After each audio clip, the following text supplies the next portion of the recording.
Good morning, good morning, good morning. Welcome to Morning Meta. I am yours truly, Travis Spencer. I'm Camilla Crawley. All right, Camilla, we have a wonderful community conversation today. And yes, I'm really excited about today's conversation hmm and what our guest has to share. And so we're going to be speaking with Colie Shaka in a second. But before we get to that, let me remind everyone about our seasonal themes for our practices going on. The first seasonal theme is honoring and nourishing the light within. So doing your best, noticing growth, gaining clarity on your true path, and finding meaning in your journey. The second theme is abundance and manifestation. So, patiently waiting with trust and confidence for your intentions to reach full manifestation. Our next theme is sacred pause, slowing down, being present, and reflecting on what's already here with gratitude before rushing to what comes next. And finally, peace as practice, remembering to appreciate the present and embrace the cycles of life. Yes. All right, everyone, let's get right into it. So, our guest today is Colie Shaka. And Mhm. Travis, unless you have anything you want to share, I'll just hand it over. Yeah, well, I'm excited to have this conversation. I met this brother several years ago. We were doing mindfulness and meditation together, and we've done some work together with young people. Yes. And this brother speaks from the heart, and Mm-hmm. he's the truth. Mm-hmm. I'll say it like that. And so, with no more delay, Mm-hmm. yeah. All right, Shaka. So you can just share whatever it is you'd like to with our audience. Okay. Thank you for having me, Travis and Camilla. First of all, honor and pleasure to be on your platform, and also to address issues that's near and dear to my heart. Um, Briefly about myself, my name is Colie. My government name is Colie LeVar Long. That's the name that my parents gave me. I'm a Washingtonian, born and raised here. Um, my journey is reflective of the journey of countless other youth born in this area. I grew up in DC when in the early. I was born in '77, but I grew up in the '80s, and I witnessed the transformation of our communities, far as like through the drug epidemic when it happens, and I ultimately, you see the unraveling of the social structure of the community due to this epidemic, and the short of it is that I allow myself to become a product of the streets, like many kids. Ironically, I speak on that. So much attention goes out to like overseas when they was having this, like the child soldier, like in Uganda and all these other countries overseas, and it was like they want to give charity, and it was rightfully so, like to help build up this infrastructure over there, right? But they turned a blind eye on the war on drugs that was happening in these urban areas, and a lot of us became child soldiers, in these urban settings, and I, such as myself, was a product of that. So eventually, uh, I was arrested in 1996 as a youth offender for conspiracy, murder, and some other charges. And so I was subsequently sentenced to life without parole. And ultimately, I ended up serving 26 years in prison before I obtained my freedom again.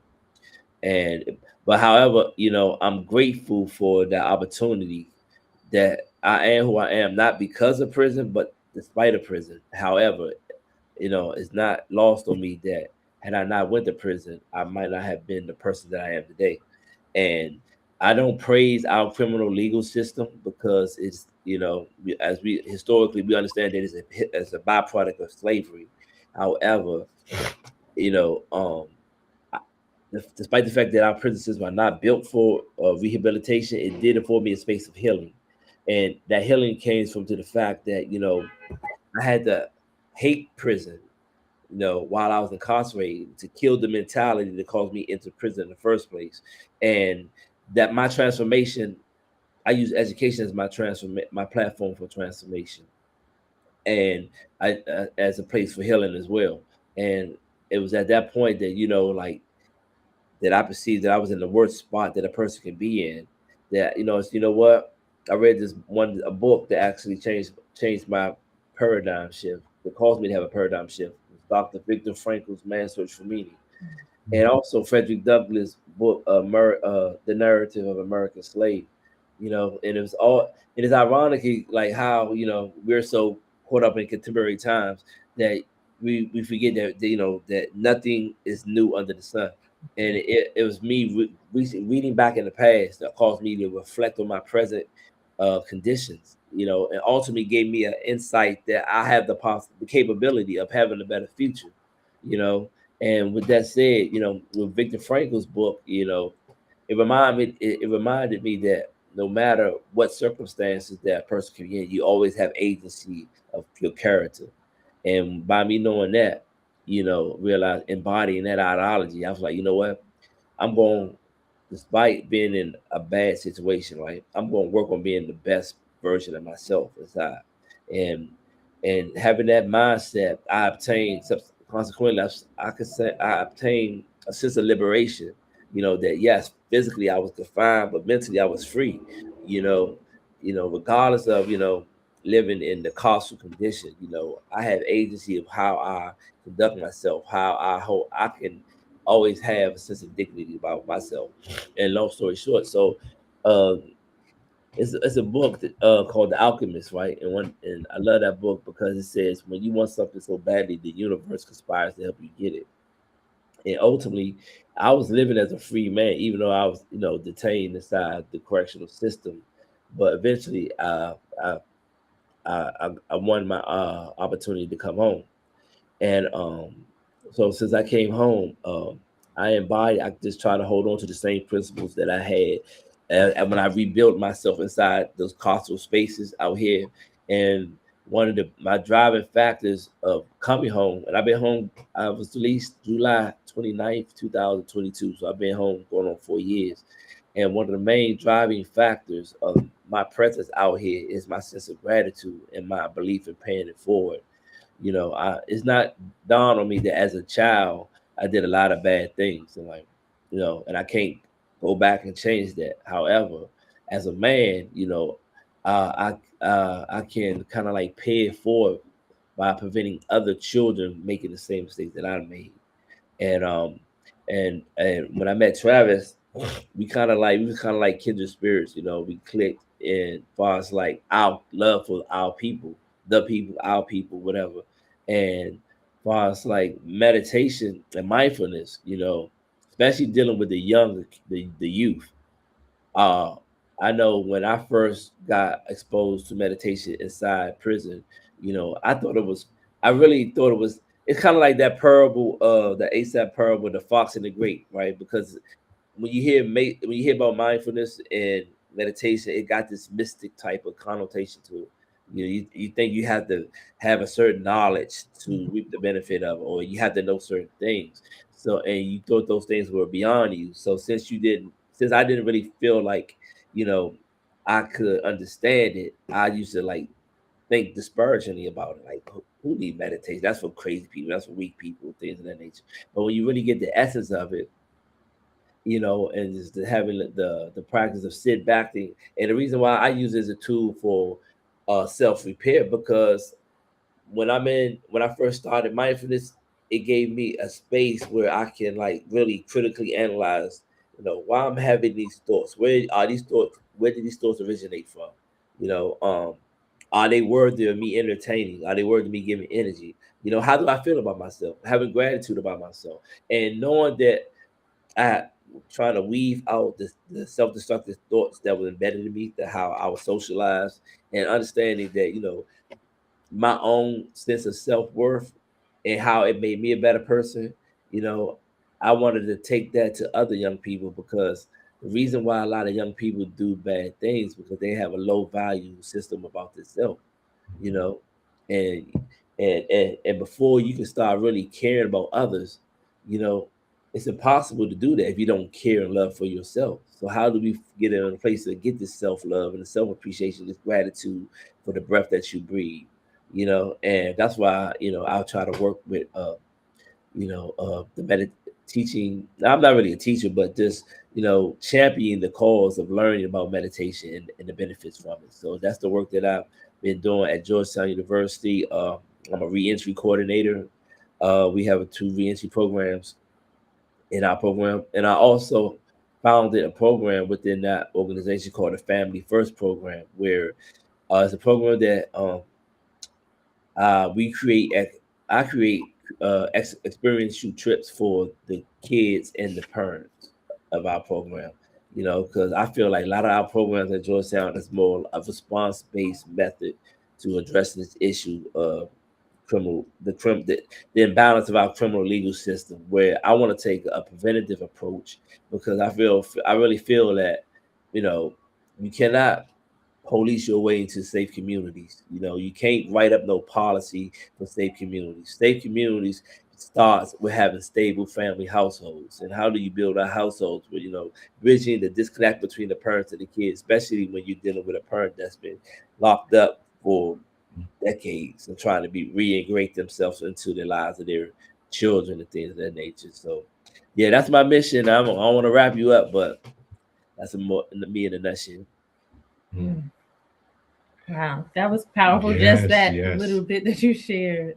I want to kind of go back a little bit, because I know you mentioned about young people and some having like low self-value. So when you think back on your journey, when you were young, would you say that you getting involved in some of the things that you were doing were along that same lines of just how you value yourself, or was it a combination of this is the stuff that was going on, and kids are being kids?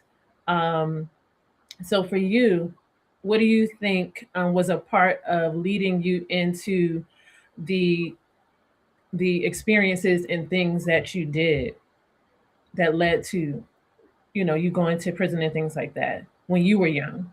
Yeah, exactly. Like I had a completely low value about myself. To be transparent. I had a problem making myself vulnerable. For us, like, even though I grew up, like I was kind of like an anomaly, because I grew up in a 2-parent household. I had a mom, a dad, a mother and father in our household. They were married. However, my father was very, very abusive. Like I hated my father to the point where I remember, I never forget when I turned 12. When I was 12 years old, I was like, to the point, I'm gonna have to kill my dad, or he's gonna kill me. That's like speaks on the severity of the abuse that he was inflicted upon me. Now he was an excellent provider. Like I give him that. My father grew up in the South. He's from South Carolina. And that's all I really knew about him. I didn't know my dad, even though he lived in the house with me. Because he was raised under that generation where kids were meant to be seen but not heard. He had a different parenting style that he knew. Excuse me, my cat all over the place. Sorry about that. Say hi, child. Yeah. Yeah. But yeah, I hated my dad. So ultimately, that's why I started running. I started running away from home, and I end up moving in with my grandmother, which is my mother's mother. And my mother's, I have 5 uncles. I had 5 uncles, and during that time, and all of them grew up in DC, and they were street guys. And my uncle Mark, in particular, he became my father figure, and he was a drug dealer. My uncles were gangsters, like murders and things of that nature, and I emulated that. And the thing is that I know I go back and forth with the story, but I had to go back, what my father did. Like the hatred that I had for my father came from the sense of I didn't feel loved by my father. I felt loved by my uncle. He gave me attention, and so of course, when the kids love, you want to replicate everything that man's do. Because little boys, they learn how to be men by watching other men. You know, and one of the things, and even when I became in prison, I used to, reflect on my child upbringing with my dad. I was very resentful for him for a long time, because he never told me nothing. My father was, he was an HVAC technician for the Navy.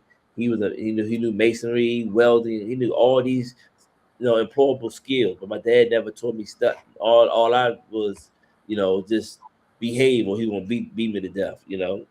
And so I hated my father for that. But my uncles, they put me in the boxing. What I'm saying, they even though they give me money, I never wanted for anything and things of that nature. So, my and then and my peers, a lot of my peers, they were products of like their parents on drugs, alcoholism, things of that nature. They were street kids. They have no structure, And then when you see like kids getting killed at the age of 12, 13, people selling drugs, and you just see that type of environment, you get inured to like the presence of death. You just think that's just a natural consequence of just being black, things of that nature. So as I was during those formative years, when I felt like the only recognition I get is when I do something bad. Like, yeah, I'm not scared to shoot guns. I'll hurt people. You get a street reputation. Now that becomes your identity, and a sense of pride. That's like your validation for existence. When I'm doing good, when these kids try to do good, you don't get recognized. You don't get reward. But when you get praise or just simply having your existence recognized and being relevant by doing bad things, and those type of behaviors gets rewarded by simple acknowledgement. Yeah, shorty go hard. He's a shooter. This and that. You get to you can swell your chest up. And that toxic sense of identity, will put blinders on you to see the humanity, of the people. And unfortunately, that's why I say a lot of us were prisoners to that mentality before we even went to prison. So that was kind of like my upbringing. Man, Shaka, let me tell you, you speaking so much truth. Yeah. I'm hearing you, and I'm seeing your journey parallels the journey of many of the young people that I work with as a clinician, as a therapist, and support. And the interesting thing is that as you talk about your journey, it may have led you to the system, but the same thing is happening to our young people that are out and about in the streets now, that they may never see the system in the way that you did, but that same mentality is still showing up for them. Right. Now, my question for you is, I just had to make that comment, but my question is because I see, I want you to share with us if your childhood informed the program that you developed with Georgetown for young people and young families. It did, drawing from my own lived experience, to understand that, like, even from like the like initially, a lot of our programs are for adults, right? Returning back into society, and our programs are just that, like programs to help you adjust. Help you for like your career, things, or try to help you adjust back into society on a professional level, right? But how can a person fully, uh, invest their intentions on these programs to enrich their life when they're having barriers domestically? Like think like this. Like if we were kids, right, and our task is to go to school and get grades, right, and that's what we should be focused on. But however, our reality is when we get up, we open the refrigerator, there's nothing to eat. Mm-hmm. You know what I'm saying? We're hungry. How can you focus on school lessons when your stomach is growling and things of that nature, or you're not dressed, you don't have clothes that you feel confident in, other kids are ridiculing you, and you're not gonna be focused on school.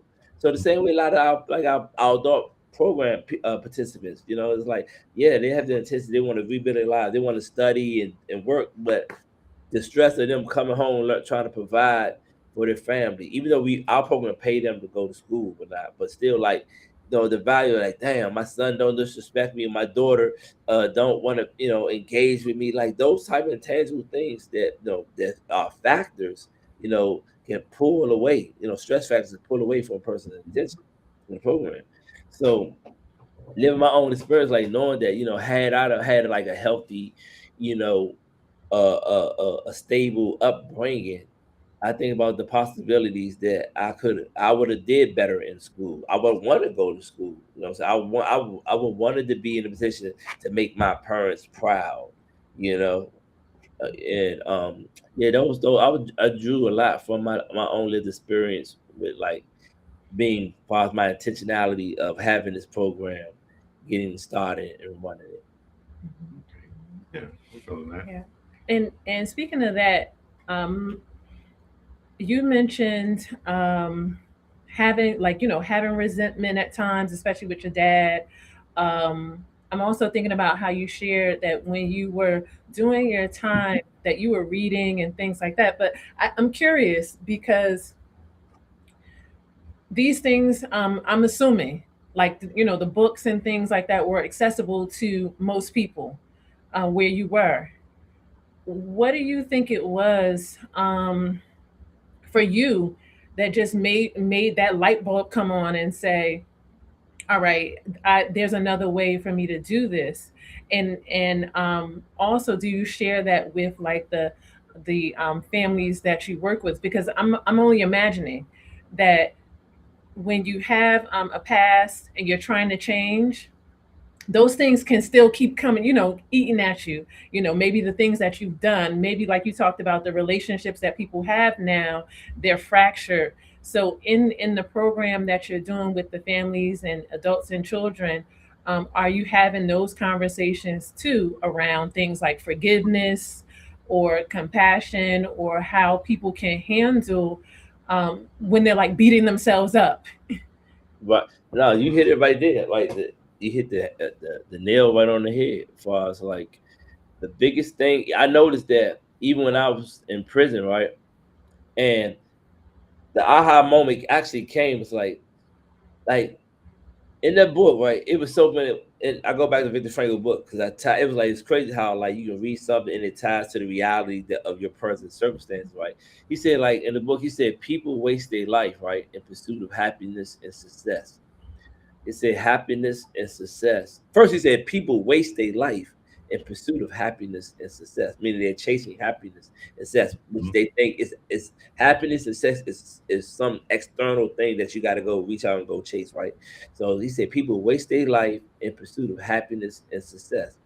When happiness and success is not something that's meant to be pursued, but it's something that ensues, it follows you.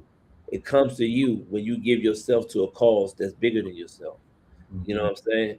And so, ironically, my whole paradigm, the reason why I got to where I was at in prison, I was in solitary confinement for like 27 months, and during that experience, I seen I witnessed another incarcerated person lose their mind in prison in the hole down there. And I mean, it was like this person was screaming and breaking up, and all night. It was like a horror movie. And so I get up, the correctional officer. I was in Terre Haute, Indiana. You know, and Terre Haute, Indiana is like the birthplace of the Ku Klux Klan. So you already know what type of officers, run that prison. So the officers come get me for rec. It was like 5:30 in the morning. They were like, "Long, you want to go outside for rec?" I said, "Yeah," because I couldn't go to sleep. So when they come back, they strip me, put my clothes on. They handcuffed me, and the two white officers escorted me to the rec cage. And when I'm going to the rec cage, I look, the individuals that were screaming all night, they had extracted them out the cell and put them in another rec cage for, I guess, for like observation, whatever. And that still had a big plexiglass. And when I seen the guy, right, it was this individual named Strong from Chicago. And I mean, not to be too graphic, but he had feces on his face. He slobbering, his shirt dirty. He was like in a catatonic. He looked like a living zombie. And I seen it. It scared the hell out of me. And the officers that's walking with me to the rec coach, they look and they said, "This nigga lost his mind," laughing, ha ha ha ha ha, and take me. And to hear them say that, to see this guy, I go in the rec cage. I like honestly, I think it was so traumatic. I can't remember what I did in the red cage. I don't even remember coming back in my cell, but I know when I got back in my cell, I started crying. That was the first time I truly was afraid in jail, because at that time I had a life without parole sentence, and I was like, damn, that could be my fate. I don't know what he did. And another thing that hurted me, because like, according to ignorance, like the dude Strong was from Chicago. Me, I'm being from DC. And when we first went to DC, guys, Lorton closed, outstate prison closed. They started sending like transporting us to different federal prisons across the nation. They sent a bunch of us, 40 of us, on a bus to Terre Haute, Indiana, in that prison. And automatically, the prison administration created an atmosphere where us inmates, incarcerated people, fed into us that we were automatic enemies. Like, we was enemies with the other black men from Chicago, because they were GDs, vice lords, other gang organizations in DC, and they had to seem like we was coming to take over the prison. So we was at war. Like it's always been tension with us black men from DC and black men from the Midwest, Chicago, all the whole area, things of that nature. But we used to play sports. I used to play like flag football, base softball, things of that nature.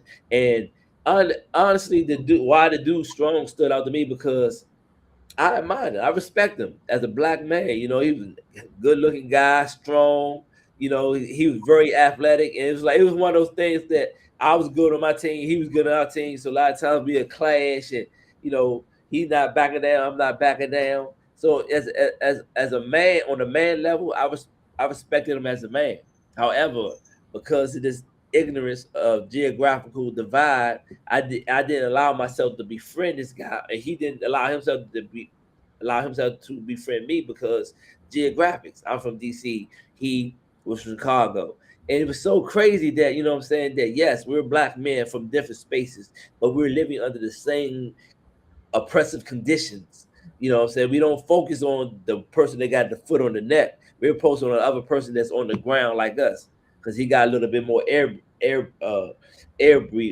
to breathe or something. And it was ironic. I was hurt that I didn't allow myself to befriend this black man, because he's from Chicago, he's from a gang, whatever. And I was hurt that I was in a system that it was so, it's nothing but apathy. They didn't care that whatever he was going through. Such hatred from the correctional staff. I was helped. I couldn't help this person. I was ashamed that I couldn't befriend this, and that was really caused me to hate everything about prison. So to go back, and hatred is, people understand like the power, the corrosive effect of hatred. Like, even though I pride myself on like removing the shackles of ignorance, of allowing myself to be involved in the prison culture, I still was a prisoner of my hatred to my dad.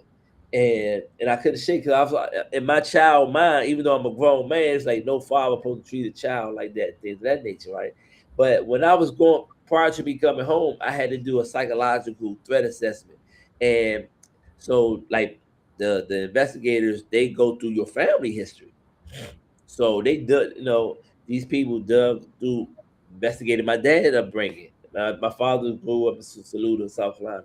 And when I read what my dad went through, I started crying, man. Because it's like, my father never got a chance to be a kid. He grew up in the rural South.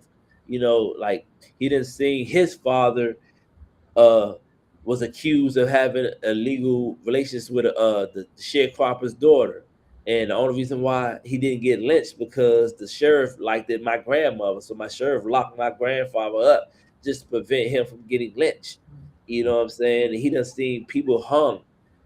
As a kid, he had to go work the tobacco fields and cotton fields, and then walk to school, and then being called being chased by white kids throwing rocks and stuff like that. Like, my father had a brutal childhood, So as a man, it's standing to me that my father didn't do, and I'm not justifying what he did, but I understand why he did. Like, my father only did to me what was done to him.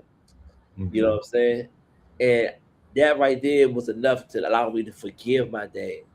You know what I'm saying? So when I did come home, my father's not doing too well he's old. My father's 80s now, so and he's walking with a cane and stuff. So a lot of times my father need me. My father called me every week, like, son, and actually this is the first time like my father, like I really, the father son dynamic that I wanted as a kid, I get it now, even though, I'm more like a caretaker to him now, and I honor that because I do honor the father son relationship. And and I have a sense of, like, you don't understand, like, when you get rid of that hate from that, it's like a weight gets off your chest. You know what I'm saying? And I try to explain that to other kids, because yes, life is not fair, right? But life is not built to be fair. It's about built to be responsible. You know what I'm saying? Especially when you have it's your responsibility to fix whatever wrong that's impeding you from reaching your full potential to be the best person you want to be. Powerful. Yeah, yeah. I can feel everything that you're saying. You know, I have um I have a question for you. You know, you know, yeah, I'm going to just ask a question. Um so imagine you have a magic wand and you could wave this magic wand. Can you share with us um how do you see healing in the Black community?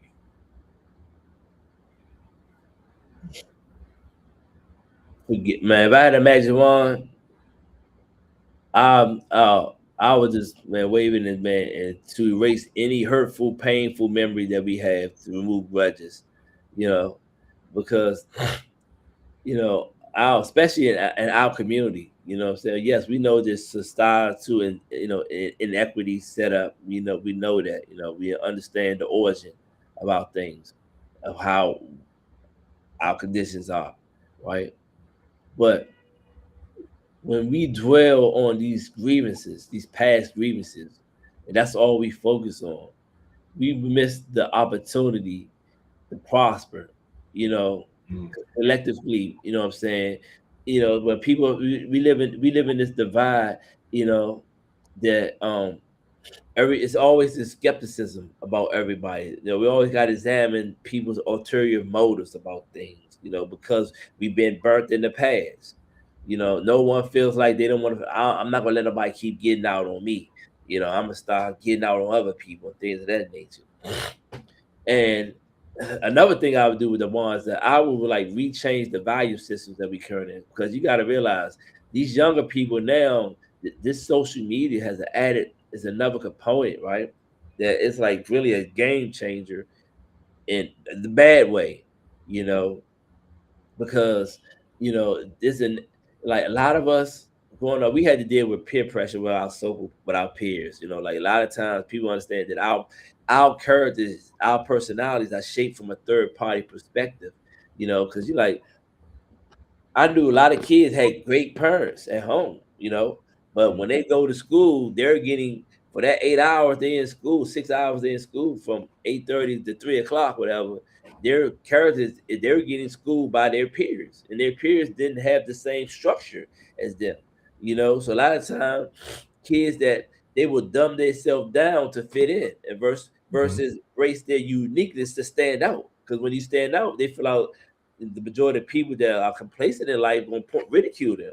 Oh, you think you smart? Oh, you think you this? You bougie, this and that. And now, what I'm saying, and especially as young Black boys or people live in poverty area, like we always had that value system, that a reputation, and what adds value to a reputation if you going to jail and things of that nature.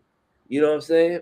And Mhm. so if I had it, like, now we're living in a society where you know people value system are always based on external things. If you don't have all this money, you know what I'm saying, you don't have these designer clothes, you know what I'm saying, your value is predicated upon, once again, third party perspective based on external factors that you can't control for real.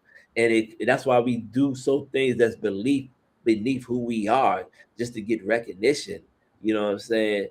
And we lose ourselves, So if I had a wand, I would change people's uh uh hearts, as far as like holding on to grudges, and change people's sense of purpose and value. Mm. Yeah, I feel that. So much to take in. Yes. Yeah. Yeah. Thank you so much. Let's see. Do you have any final questions before we? Yeah, I wanted to ask about practices.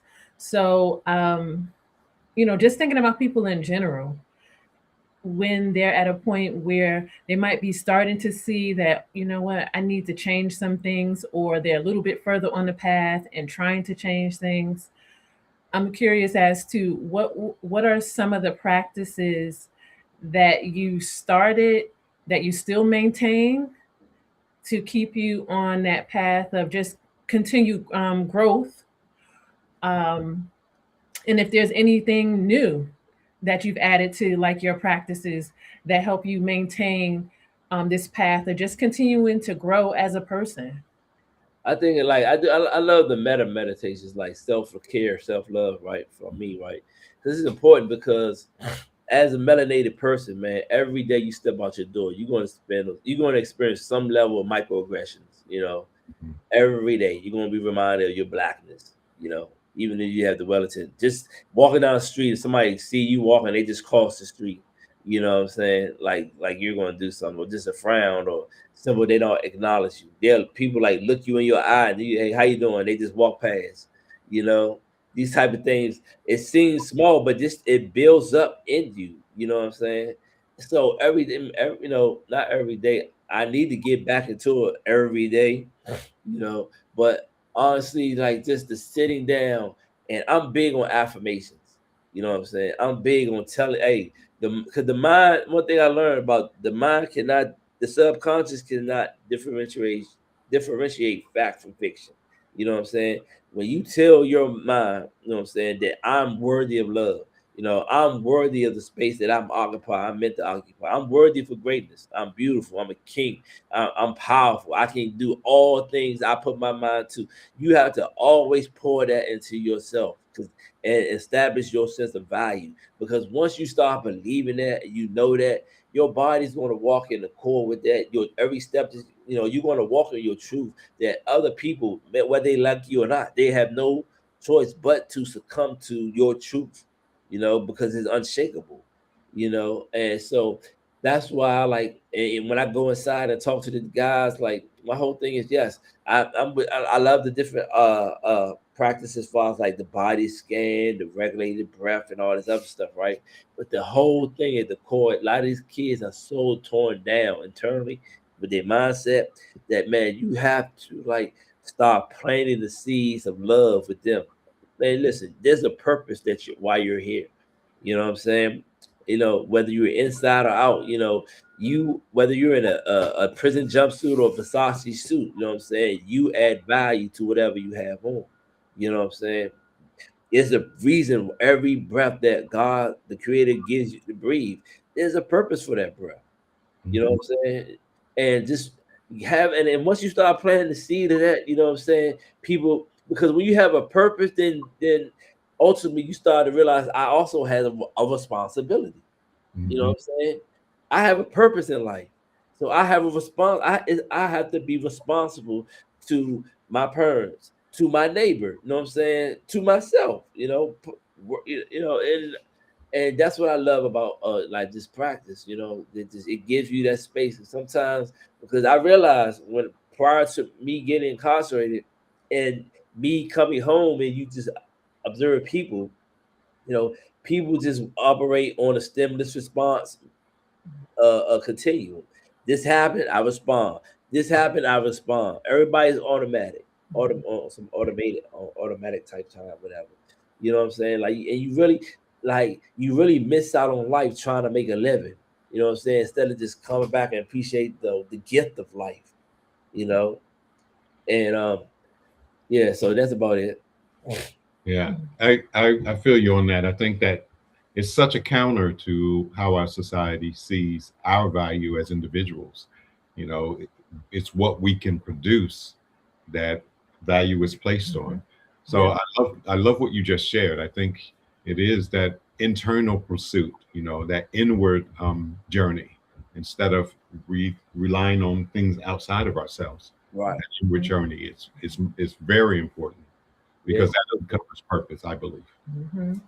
And I like the way that you keep referring to, like, purpose and combining it with responsibility, because one of the things about purpose is that I feel like sometimes people could get themselves kind of all wrapped up in like confused around purpose too, because they're thinking that it has to be something so big. Right. Sometimes people feel like, oh well, I don't have no purpose, but they're thinking that because they're feeling like, well, I'm not doing something big, so I don't have a purpose. And when you talk about purpose connected to responsibility, it might just be that right now in this moment, your purpose is to be a great father or a great brother or a great friend to someone. And I think that's somehow how we get caught up too with society, because society is always throwing out like, oh, this person went to another country and built a school, and so you think like, oh dag, okay, so I gotta do something big. But no, your purpose could be that right at this moment, it's just be a kind person.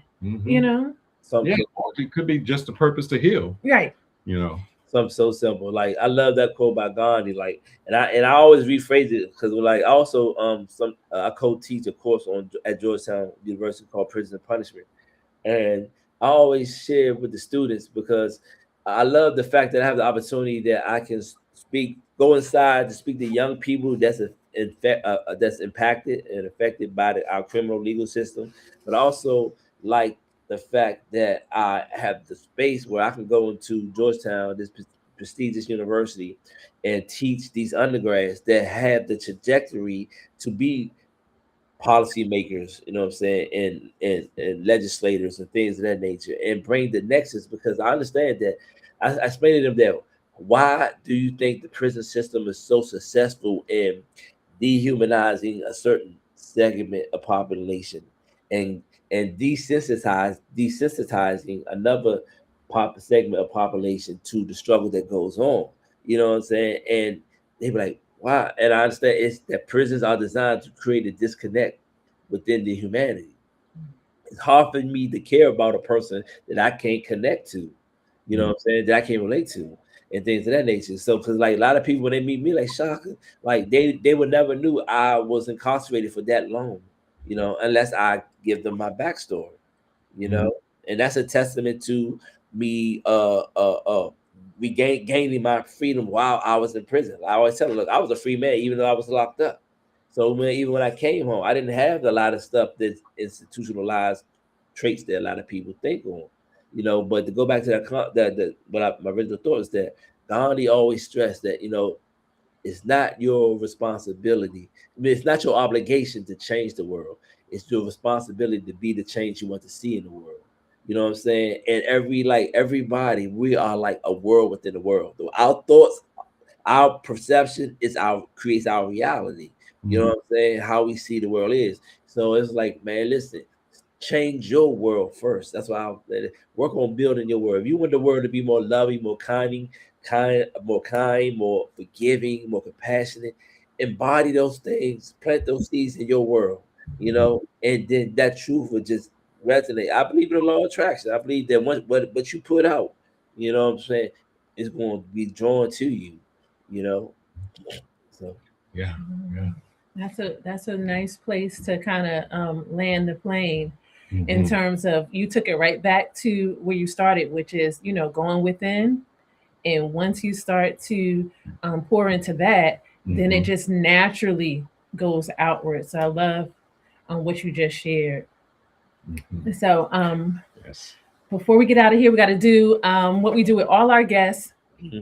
We give them 3 sentence stems. So I give you the first part of the sentence, and then you finish it with whatever word, the first word that like kind of comes to you.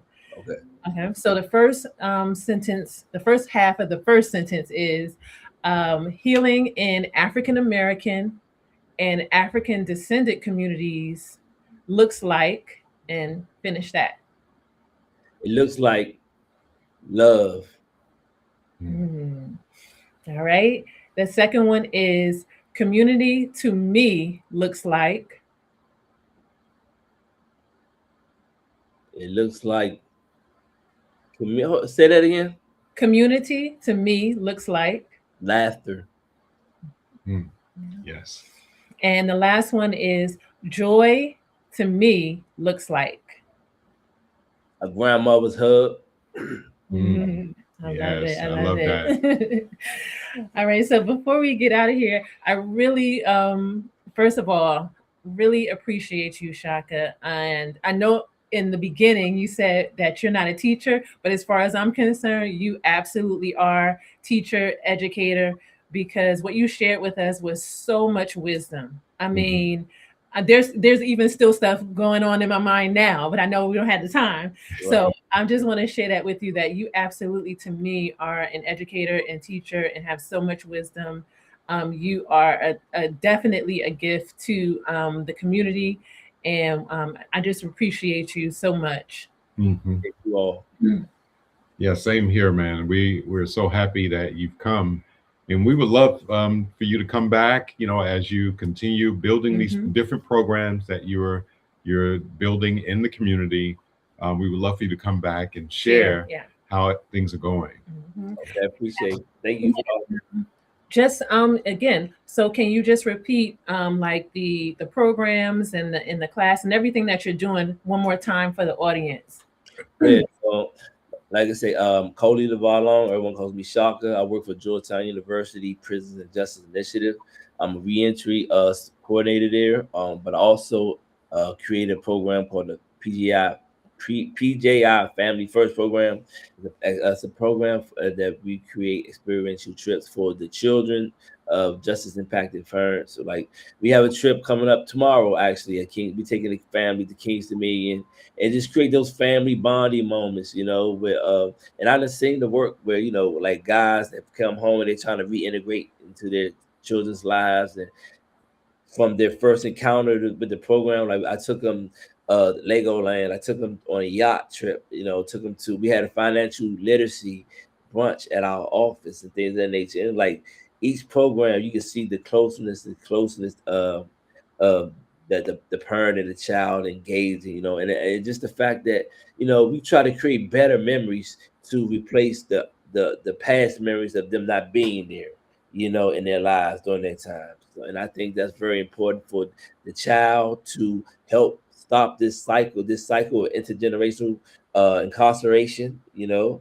and also, you know, it puts the parents on the platform that the child can be like, yeah, my parents are doing, they got a certificate from Georgetown, they got a job, they this and that, you know, just give them a new, change the compass for them to point to say, yeah, my mom is doing this and doing that. I love that. Yes. Well, so good people, we're going to invite you to like and subscribe if you haven't already. And also to share this particular practice and this conversation with Shaka, with friends, loved ones, and other people that are part of your community. And I think we can get ready to end this wonderful conversation. So we'll start I'm forgetting what I'm going to say. But we start every day grounded, intentional, and connected. Ashe. Ashe. Yes.